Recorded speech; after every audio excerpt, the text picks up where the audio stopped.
The Buffalo Bills do nothing at the trade deadline, and Brandon Beane better be right.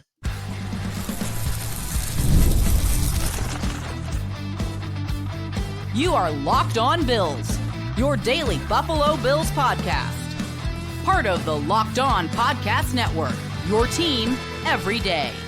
What's up, Bills Mafia? It's Joe Marino, author of the Herd Mentality Substack, co-host of the Locked On NFL Scouting Podcast, co-host of the NFL First Read Podcast, and I'm your host of Locked On Bills. Want to thank you for making Locked On Bills your first listen every day, and a big welcome and shout out to our everydayers. You know who you are. Those of you who never miss a single episode, I appreciate y'all being here very, very much. Locked On Bills is a proud part of the Locked On Podcast Network, your team every day. Today's episode is brought to you by FanDuel. Right now, new customers can bet just $5. And if your bet wins, you'll get $300 in bonus bets to use across the app. Well, folks, welcome in. We're going to react to the Buffalo Bills doing nothing at the NFL trade deadline. And so want to look at this through several different angles. We'll talk about the AFC in general. We'll talk about some of the opportunities that the Bills have to get better with some players that are going to be healthy. We'll talk about some missed opportunities. But ultimately, it comes down to this. The Bills didn't do anything. And Brandon Beane has to be right about that. He has to be right about that. Now, I'm definitely not the type of person that wants the Bills to do something just to do something. I just didn't want a new toy today. That wasn't my objective. I didn't just want something for the sake of doing something. But I think you can look at this roster and find two areas where you probably want to upgrade. Number one for me is the wide receiver position.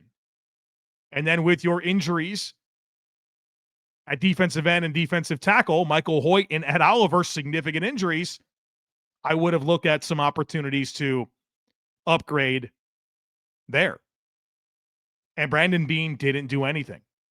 And so he has to be able to look back on the end of this season, whatever happens, whatever the end result is. And I hope that he can have peace that doing nothing at the trade deadline was the correct move. Josh Allen's last year in his 20s. And again, I didn't want to do something just to do something. And I'm not going to speculate about players that weren't traded that I would have liked to have seen the Bills trade for, because that's not fair. You don't even know if they were really available. But there were some opportunities with players that were traded that I would have absolutely been in on. So we'll talk about that. But to me, the most significant thing that the Bills should have tried to improve at the deadline was the wide receiver position. Keon Coleman is playing the most snaps at the wide receiver position of any player on this team. It is so obvious to me that that is upgradable. The looks that the Bills get with man coverage all the time with no safety help over top of Keon is such a low-hanging fruit, obvious way to get better. If you just have a guy that can occasionally win against man coverage, a guy that the defense has to respect just a little bit, it would be significant for this offense. Significant. That margin of what Keon Coleman is right now to Rashid Shaheed or Jacoby Myers, two players that were traded at the receiver position, is significant. That would have made your offense so much better. I didn't need the Bills to sell the farm for Brian Thomas. I didn't need the Bills to risk it all for Chris Olave. But you had two players at the receiver position that were traded that I think would have represented significant upgrades to Keon Coleman. Rashid Shaheed, who went to Seattle for a 4th and a 5th round pick, and Jacoby Myers, who went to the Jaguars for a 4th and a 6th round pick. Now, that's not nothing to give up. And I understand that you can get good players in the 4th and 5th and 6th round. Like, trust me, I'm well aware of that. But the opportunity right now to improve that Keon Coleman spot, to me, it was right there in Rashid Shaheed and Jacoby Myers. Now, the other side of that is, I think you have players on your roster right now that are better than Keon Coleman, that deserve those reps, that deserve those opportunities. Obviously, Joshua Palmer getting healthy, I want to see more. I want to see him more in those roles. I'm hungry for more Elijah Moore, because I think these players give you a better chance to win those one-on-one battles that teams are giving you. They're inviting you. And it means so much for the spacing of the field. Like, teams are able to get that safety down in the box because there's no concern for Keon Coleman making them pay on the perimeter. Everything could open up if that player, if that X-receiver could separate from man coverage with some level of consistency. So, yeah, I would have done those trades, but I'm also looking internally at opportunities to change the playing time around a little bit. And to me, that starts with Josh Palmer getting healthy. And, yeah, I am interested in Gabe Davis getting some opportunities. Is there a level of disappointment that that's where we're at? Of course there is. But we can't pretend like Gabe Davis didn't do something good with Josh Allen, including in big games, in the playoffs. He uses the word trust when he talks about Gabe Davis. You know I'm not the biggest fan of Gabe Davis, but I recognize that he could be a better option in that spot, and I'm interested in it. Even if he's 5% better, 10% better, it's notable to me. And I think Josh Palmer can be like a big number better than what Keon Coleman gives this team right now in that spot. So that's really my big thought right now is you've got to find a way to get a better option in that spot right now.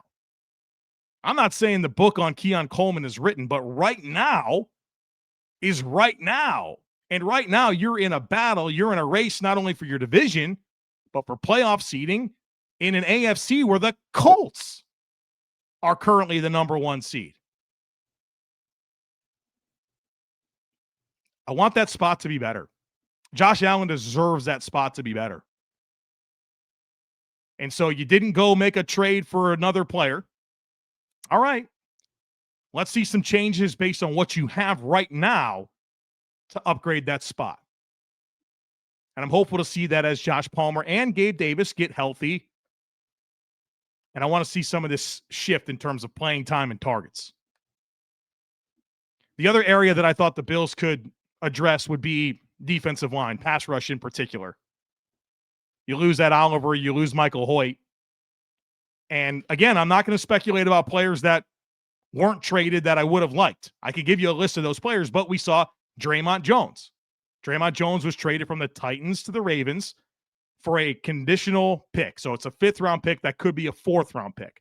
And Dre'Mont Jones is, to me, ideally one of those can rush all different gaps, can be that interior player, can rush off the edge, and give you something else to continue to improve this pass rush.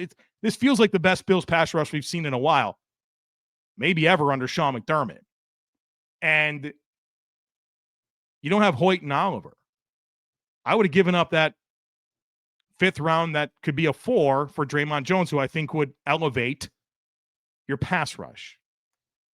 So 2 clear needs to me, some opportunities to improve something, and the Bills didn't. And I don't have as easy of an answer for you at receiver as I do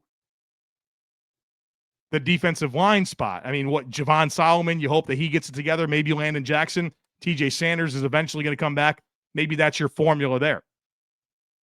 And you certainly have other things brewing on defense with Max Harrison now being part of the mix, Jordan Hancock's being worked in. You swap out Rapp for Poyer. So I like some of that and how it's coming together. But this receiver stuff,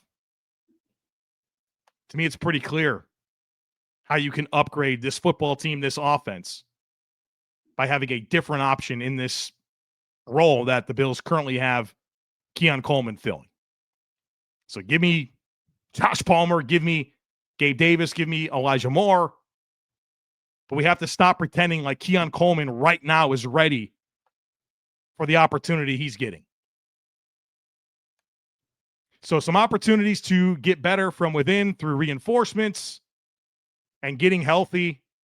Obviously, Dre'Mont Jones is a big part of this recipe at defensive tackle. Hopefully he's ready to go soon, because I don't know. I don't know about Larry Ogunjobi, Phi Mathis, Jordan Phillips. You could tell that there's deficiencies in those players. And so you need Dre'Mont Jones back. You need Deion Walker to continue his rookie campaign and take some steps. And you need TJ Sanders to get healthy and start to flash and make some plays to make up for what you're missing with the loss of Oliver and Hoyt. Now, the Bills obviously restructured the contract of Taron Johnson, freed up $1.75 million. So the Bills have about $3.5 million in cap space. It's my belief that Brandon Beane was after some things. I don't think it came through. Obviously, it didn't come through. I have reason to believe that he was in on several possible trades that didn't come through, but now they have $3.5 million, and they probably needed that for operating reasons. But worst case scenario, you can roll that over to the next year, but obviously we're talking about a small amount of money to begin with. Also worth mentioning, Shaq Thompson getting healthy and potentially being able to help this defense as another area for some reinforcements. All right, so coming up next, I want to talk about kind of the rest of the AFC and what didn't happen. Honestly, I think there's some surprising things. Like, we're living in this Bills mindset, but there's other teams here that didn't do anything either. And, it has me scratching my head a little bit. So we'll talk about that here next, folks. Be sure to stick with me.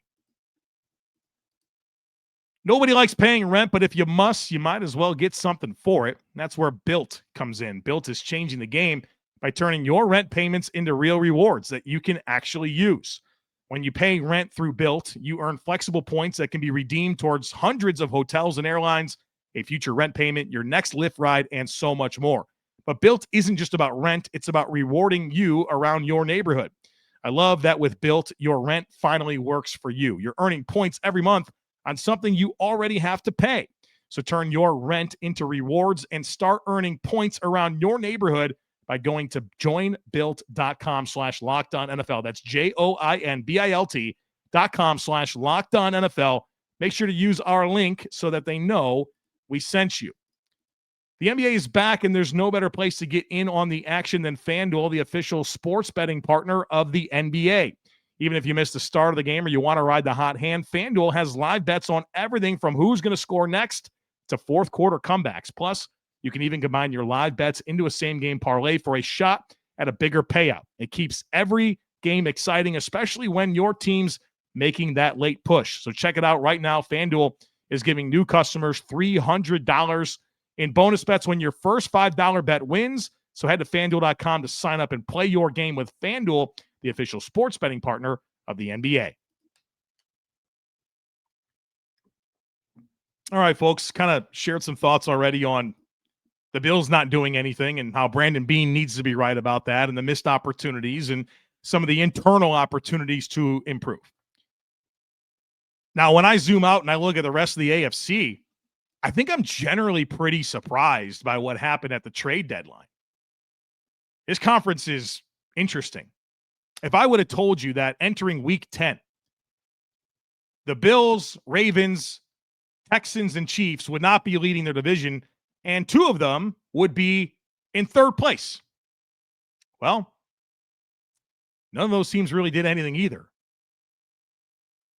Obviously, the Ravens traded for Dre'Mont Jones, which is necessary. I think they had like 11 sacks on the season. I think the Bills have had 10 in their last two games. So they needed some help, and they got some injuries on the D-line. I'm not sure it'll be enough to get their defense where it needs to be, but that's it. That was it from those four teams. Everybody would have told you before the year that those were your estimated division winners this year, and that's not the case so far. So you have the 7-2 Patriots. They didn't do anything. In fact, they've given away players, right? Keon White, Kyle Duggar, they traded them away. Pittsburgh Steelers at 5-3, leading the AFC North with the Ravens at 3-5 as a second place team. Pittsburgh didn't do anything. They have needs. I know that receiver, obviously, in a big way. And they got Kyle Duggar. I guess they needed to, based on some injuries they have to Sean Elliott there. That was a trade last week. The Colts at 7-2, leading the AFC South. They certainly made the splash of the day, trading 2 first-round picks for Sauce Gardner. And that's a team that obviously feels some type of way. I mean, they're coming off of a bad loss to Pittsburgh, but they are 7-2. Daniel Jones is playing well, and their biggest need was corner. I mean, this season, they lured Xavier Howard out of retirement to play corner and start for them, and then he's since retired since coming back. I mean, that's where they were in terms of the corner position.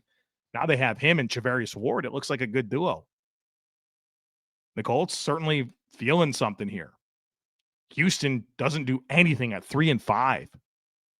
Jacksonville at 5-3, they add Jacoby Myers. I wonder how much of that is, Travis Hunter is on injured reserve with a knee injury. And Brian Thomas Jr., if I'm not mistaken, recently got hurt as well. Denver, 7-2, leading the AFC West. Did nothing. They have needs. Receiver. The Chargers at 6-3, they add Trevor Penning from the Saints. And they're down several offensive tackles. They needed that badly. How about Kansas City at 5-4? They do nothing. Kansas City's got needs at D tackle, edge rusher, running back, O-line. They did nothing. Of course, the Bills at 6-2, looking up at the Patriots, also do nothing. Pretty fascinating to me. And in some ways, it's comforting, I guess, that so many other teams that you thought would be in on some activity weren't. But it's interesting. It's interesting nonetheless. How about the Jets?